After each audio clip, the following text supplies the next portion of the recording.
Good evening and thank you for joining me on Black News Tonight. I'm Marc Lamont Hill. Day 4 of jury selection in the trial of 3 white men accused of killing Ahmaud Arbery.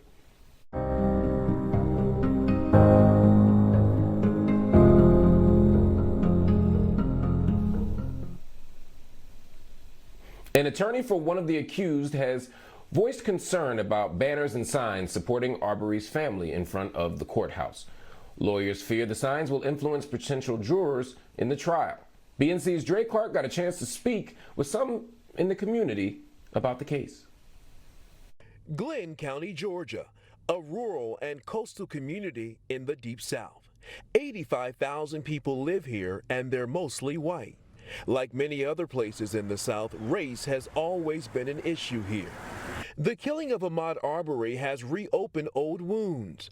Arbery was black. His accused killers are all white, and he was killed in an area called Satilla Shores, known for not being receptive to black people. To know what a lynching looks like historically and what we witnessed with our own eyes. After Arbery died, Bobby Henderson helped start the group A Better Glenn. The group helped bring attention to Arbery's death. At first, Henderson says Arbery was mischaracterized. The local newspaper, he says, called Arbery a home invader with a criminal rap sheet. Well, they talked about his past, talked about run-ins with the law, you know, how they run brothers down when, you know, something like this happens. But when video of Arbery's killing was leaked 3 months after the shooting, it told and showed a much different story. Arbery was chased, confronted, and killed. His accused killers, Travis and Gregory McMichael, told police they believed Arbery was a burglary suspect and they shot him in self-defense.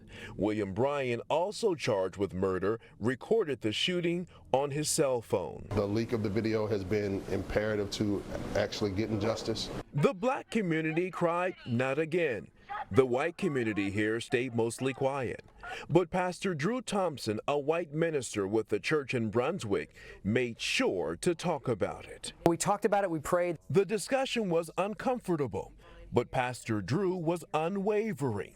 His church was not going to look the other way. We've talked a lot about his murder. He says the opportunity is here now for the entire community, black and white, to listen to each other, to pray, to cry out, and ask for justice. In Christ, we must be one family, that we must be one family across racial and social lines, and that process is really hard and messy, and the only way you have a prayer of that happening is the gospel. We have to have the collective will of all the people, and more people are waking up to that reality every day. I'm Dre Clark for Black News Tonight. A former Minneapolis police officer who fatally shot a woman in 2017 has been sentenced to nearly 5 years in prison. Mohammed Noor was responding to a 911 call from Justine Damond. She was reporting a possible rape that was happening behind her home. Noor and his partner answered the call, and when they arrived, Damond ran to Noor's window from behind, startling him, and he shot her. Noor was originally sentenced to 12.5 years for murder, but the conviction was downgraded to second-degree manslaughter. Noor has already served 29 months and may be eligible for supervised release by the year's end.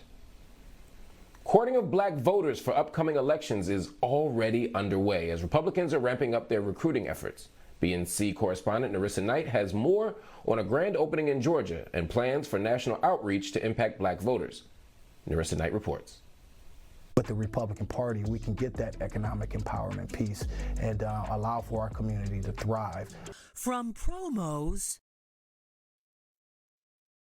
to RNC logos. The RNC's multi-million-dollar engagement investment in our black community. This week, Georgia's GOP chairman and other Republican leaders opened the doors to the Republican National Convention's Black American Community Center in historic College Park. When you visit an RNC Community Center, you'll be welcomed, your voice will be heard and respected. The hope of the GOP is to win over disenfranchised Black and Hispanic voters ahead of the 2022 midterm election. Organizers say as Biden's approval polls drop, some longtime Democrats may want to defect to the RNC.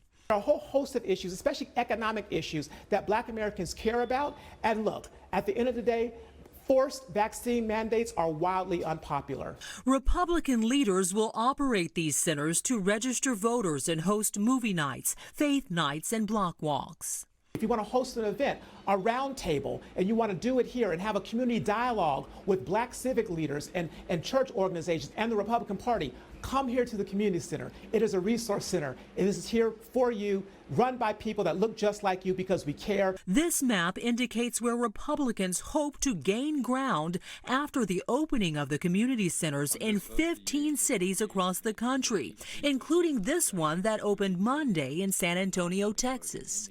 This is the first time that a Republican has been elected as mayor of McAllen. That's very important for us.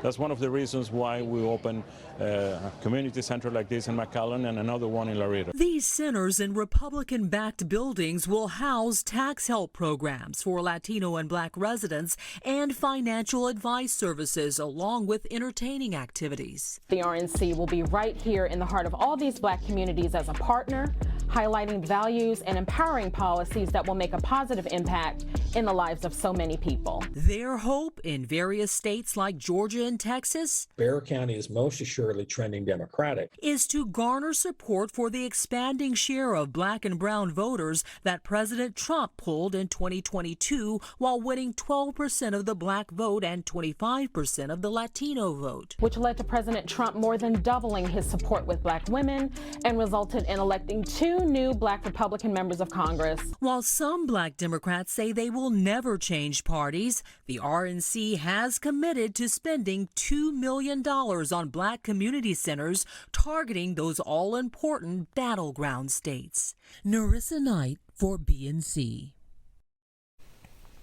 The RNC has also doled out six figures to pay for ads in 23 Black newspapers in 13 states. RNC leaders say their next goal is to win back control of the U.S. House of Representatives come 2022.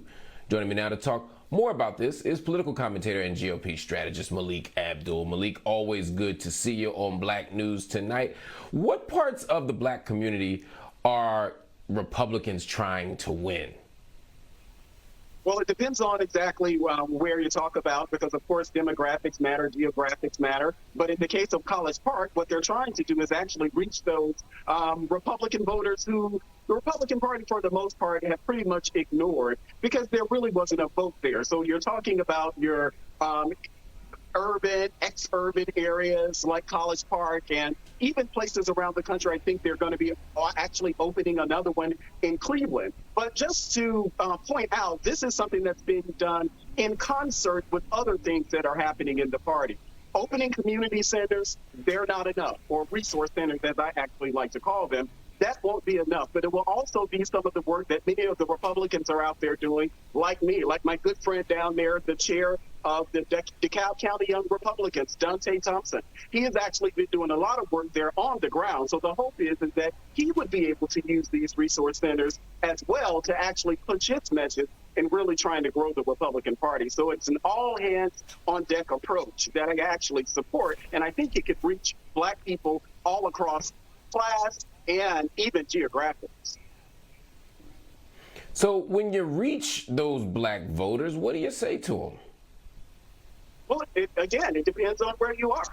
If you're in inner city or an urban area, you may be concerned about police reform. You may be concerned about affordable housing. If you're in the suburbs, you may be concerned about taxes. You may be concerned about zoning or some of the other things. But it's really, that's why I say it's an all-hands-on-deck approach where we're being able to use these type of facilities, but at the same time, preach the policies, talk about the policies that Black people across the board did. There's a reason that Donald Trump won more of the Black vote than any Republican since Doe Kemp in 1996. There's a reason that he did, because he really did connect on policies, despite many of his shortcomings that he had when it came to his personality.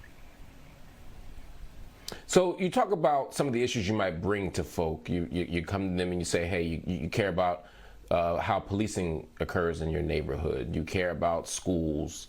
You care about healthcare. You care about housing. It's reasonable to say the Black voters care about all that stuff. Black voters, like all voters, do care about that stuff. But the question is, for example, if you go to someone and say, hey, policing is an issue here, how do you get them to think that Republicans are a better option to stop police from shooting them, or to reduce crime in their neighborhood, or to decrease violence in their neighborhood? How do you do that? What do you say?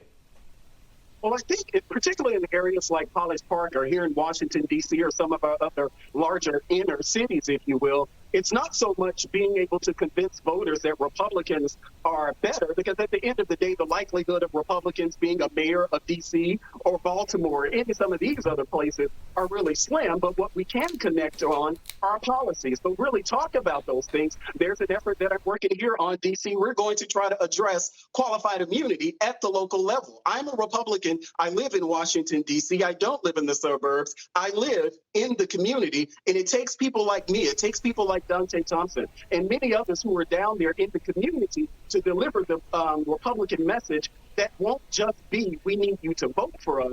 It is that we're able to work together in your communities to provide resources, whether you're Democrat or Republican. Things like qualified immunity, that's not a Democrat or Republican or a black or a white thing. But there are people like us who are on the ground in the community getting the message out, in addition to what's happening at the national level with the Republican National Committee.